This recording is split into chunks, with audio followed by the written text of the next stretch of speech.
So what's up guys? Good morning! Welcome to my vlog. This is Sweetie Love Moto TV.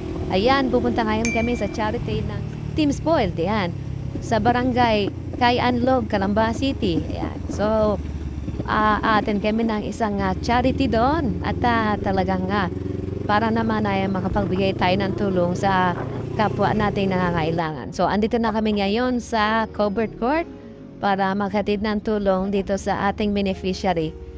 So ito na pala yung ating beneficiary, yan si nanay. Tapos yung isa naman yung siguro ito yung anak ng beneficiary kasi baka hindi na makalakad dahil meron sakit sa bone marrow.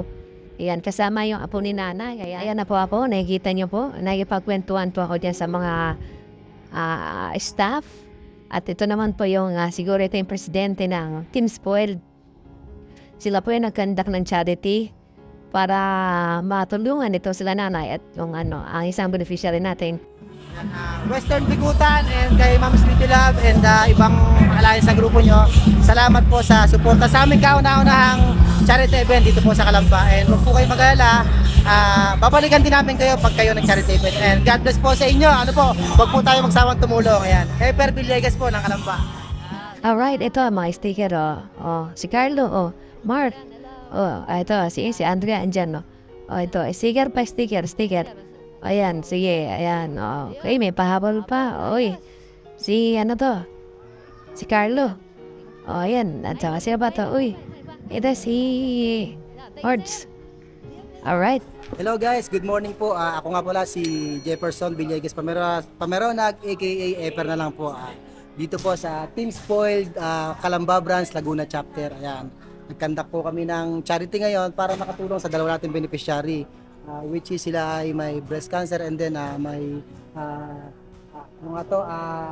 leg bone fracture. Ayan.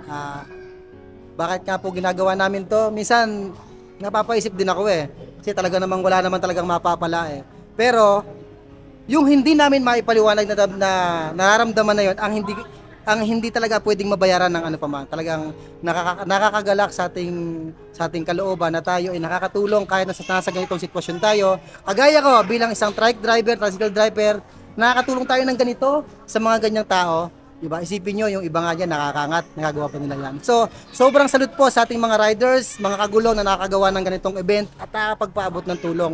Kaya sana po, isa kami na maging huwaran ninyo o maging tulay para magbigay pa ng tulong sa mga taong nangangailangan. Ganun pa man, nagpapasalamat din po kami kay Lord na kami ay ginamit para makapagpaabot ng tulong sa mga ganitong sitwasyon. Ayan, kagaya po nila. Ayan.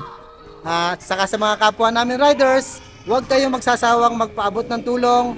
At kahit na tayo ay nagigipit at may kanya-kanyang pangailangan, hindi naman inuobliga, maliit man o malaking maibigay, maiparamdam lang natin ang munting pag-asa sa ating kapwa.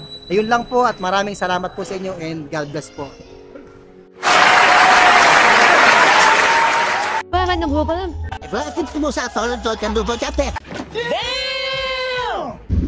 Thank you po. Ayan, so natapos na naman tayo ng dalawang charity, mga ka-Sweetie Love.